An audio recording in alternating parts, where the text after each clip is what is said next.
Welcome to my DIY kindness channel. I am about to head to the hardware store. I got a fun idea of something I saw. Actually, Brittany Warren Leach, if you guys don't follow her on YouTube and Instagram, you really should. She's an excellent mom YouTuber to follow. But I saw that she had ordered these decorative, I don't even know what you would call them. They're kind of like bookends, but more like just a decorative piece that you would keep like on a mantle or something. And I thought it looked like, she ordered it off of Etsy, I believe, but it looked like something that we could make really easily. And I thought it would make excellent teacher gifts. So we're gonna go to the hardware store. I really don't know how much this is gonna end up costing, but I think it's gonna be really minimal. So I'll let you guys know the price of everything and go from there. I'm going to show you how to do it if you want to give it a try. It'd be a great gift really for anybody. I think it's especially a good mom gift. It could be a Father's Day gift, you know, if your husband likes decorative home pieces. But I'm excited to give it a try. I honestly think it's going to be really easy, and I think it's going to be something that like they're gonna love. I'm excited to give it a try. So I'm gonna quit rambling. We're gonna go. I am thinking about bringing a book with me of the size I want the wood to be, because it's basically like fake books. So I'm thinking about just bringing a book with me, but at the same time I'm like, is that weird? And are they gonna just think I'm a weirdo if I do that, instead of like giving them dimensions of the size I want? Because if I do that, I have to try and find my measuring tape, and I don't know where that is right now. So I'm thinking about just bringing my book with me. We'll see. But I'll show you guys the book I am thinking of the size that I want. Okay, so I've been looking around the house and I cannot find my measuring tape, even though I have 3 of them. They're all hiding right now at the moment. They're probably in my husband's tool stuff in the garage somewhere. So I'm just bringing this book.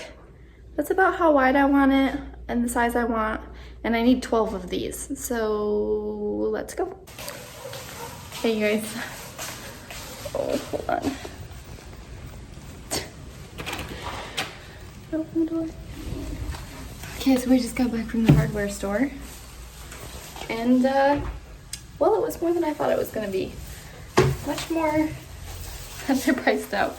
But I think you could do it cheaper than I could.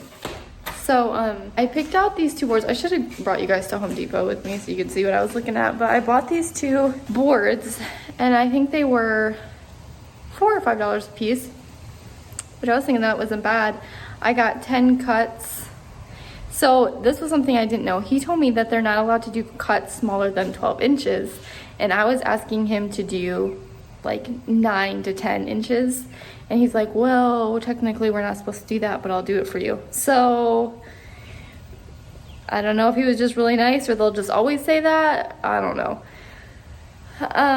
So he cut me, I think it ended up being like 9.5 he did. But if you try and do this, you're probably gonna have to make them bigger. Unless you have your own machine, you can cut them yourself. That'd be great. So because of that though, I had to get 2 boards. I had to pay for 2 because I couldn't fit it all on one.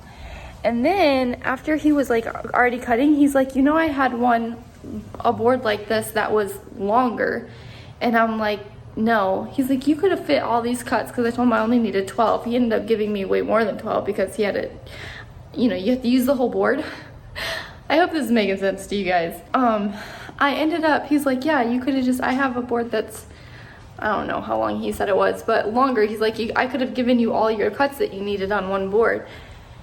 But he already cut it all for me, so I didn't want to be like, okay, well, never mind, go give me that one. So I just paid for the 2 I got. Oh wow, it's thundering. Did you guys hear that? Still thundering. And then I wanted to get chalkboard paint. I'm gonna have to show you guys this, what happened. That's where my biggest expense came from. My brush ended up being like $8, $9. I just bought a cheap one. I didn't need anything fancy. And then a chalkboard paint. I'll tell you guys about that. Okay, you guys. So this was surprising to me and honestly kind of annoying. Because I know when I went to Home Depot, they had this chalk paint. And when I went today, they didn't have any. This is the chalk paint I wanted, and I thought that I would be able to get. And this is like $8, $9. And I know you can get it on Amazon. So if you do a project like this, I would recommend, because I don't think I needed a whole bunch to do the ones I needed. So I was really just looking at getting another one of these. However, I talked to the guy because I couldn't find it, and he was like, yes, this is the only chalk paint we have, and it was hardly any. I had like 2 brands to choose from, and they were all this size. So this alone was 20 bucks compared to like $8-9. So that kind of bummed me out, and this was honestly the most expensive thing I had to buy today. So just so you know that I'm gonna be sanding everything, and my sander block was like $4.50, maybe $5. And so in total it came to $45 for everything, which had I known that beforehand, I probably would have waited to do this project, to be honest with you. I probably would have waited so that I could just order this rather than getting everything and doing it with this big old chalk paint that I don't need all this paint. I had already cut my board. I went and got the chalk paint last, so that's why I was like, okay, well, I'm in it this far, I'm just gonna go with it. But just wanted to let you guys know that. I got my mommy coffee fuel and now we're just gonna get sanding, and I got a lot of sanding to do. I need one of those sanders that'll do it for you because I honestly hate sanding. I hate anything that like vibrates or has that like rough feeling. Like, it just drives me crazy. So the point of sanding these obviously is really just so nobody gets splinters or slivers. There's a little bit right here. So you just want to get off any of those rough pieces. It's getting late, you guys. If I'm like looking more and more tired, it is because I am. I finished. Can you see them all? Oh yeah, I finished all of them. I'm kind of wondering if I'm gonna do another coat on some of them. So I kind of liked some of them. They had more grain, but I did some of them thicker because I kind of liked the variation of some having more paint and some having like more of a whitewashed look. So you have this gold chalk paint that I just had from some other projects. I got this on Amazon. I don't remember how much it costs though, but it is on Amazon. And I'm thinking about adding just a little bit, hoping I wouldn't regret it. What do you guys think? Do you think I should do it? Sometimes I need you guys here with me rather than just watching this later so you can tell me what I should and shouldn't do. But I am thinking about it. And then stencil their names, which I am just gonna hand draw this and hopefully it turns out really great. I kind of want it to look like typewriter font.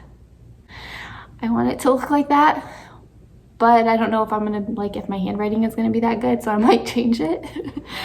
But that is my initial thought. But you guys can get stencils, so if you're not like great and you don't have that much faith in yourself to do that, you can definitely just get those letter stencils and do it that way. I think that's probably, I've seen these like said before, and it looks like they probably used a stencil to do theirs. I'll probably hand draw it all first with a pencil and then just go over it with a black paint. Okay, you guys, I think that's all I'm gonna record for tonight. So I'll see you tomorrow because I'll be tired. So I did do some gold on some of these and I'm kind of trying to decide if I hate it or like it. So these two are still white and then the rest of these I colored. So I'm kind of trying to decide if I want it like that. Like, I just kind of like how it's all kind of different. And then same with these. Some of these I colored, some I didn't. But I'm trying to decide, should I color those or make those both back to white? I don't know. I like how this one is looking. I'm just not sure about these sets. So I'm gonna think about it. I think I need to like look away from it for a while, kind of like readjust my focus and then get back to it and sand them and stencil them. So I'm almost done. Morning, you guys. It's Saturday. Okay, so I finished painting the blocks today. I haven't sanded them again yet, and I did end up going over them with the gold. And like last night I was like, oh, it looks really good, I like it. And then this morning I woke up and I looked at it and I'm kind of like, I don't know. So I might paint them all back white again. I don't know. I don't know. I'm thinking of, should I sand one and just see how it looks after I sand it? I don't know. I think either way, honestly, it's gonna be good, and whoever I give it to will like it. I'm just being like really picky about it. So I just gotta think about it, but I'll show you guys what they look like. So honestly, my lighting in here kind of is not the best, but this is kind of what they look like. I'm just not sure if I like it or if they just look dirty. I don't know. But this is what happened.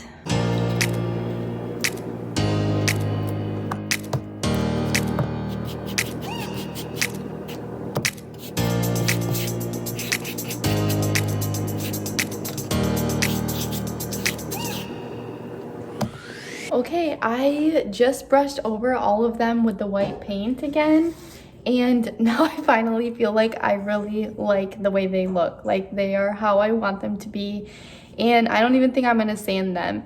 I'm probably gonna look and just make sure I don't have any big gobs of paint anywhere that I didn't notice, and then if I do have any of those, I'll sand those down. But other than that, I'm happy with the way they look, and I'm gonna let them sit here and I'm gonna let them dry, and then I'm gonna go ahead and stencil all the names on them.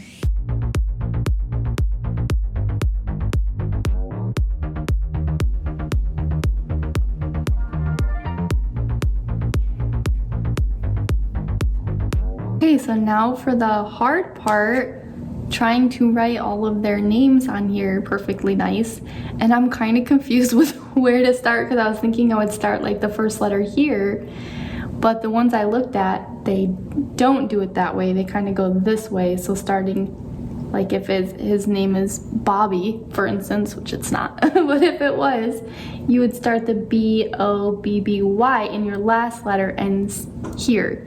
So I'm trying to figure that out right now and make sure I just have everything. Basically, I'm gonna write it in lightly and make sure I have it right. Okay, I have one of them drawn in, and it's not perfect, but I think once it's colored in, it'll be pretty good. So I just have to try and make all the other fonts match this one. Okay, I wrote all of the names. Now I just have to paint them in. You guys, I'm done. It's only 8:30 and I only feel like it took me 10,000 hours. My hand feels like it should be like stuck in this position, my right hand, because I was holding a paintbrush for so long. Oh my goodness, it's just so stiff and uncomfortable. But look. So I've got 3 sets, all for some teacher gifts that are personalized for them and their families. So I hope you guys like this a little fun idea that you can give to a teacher or to whoever you want to. Let me know if you guys give this one a try, and as always, don't forget to hit that subscribe button and like this video. Or if you're watching on Facebook, don't forget to follow me, because every weekend I will have new videos of ways for you to DIY kindness. All right, bye you guys.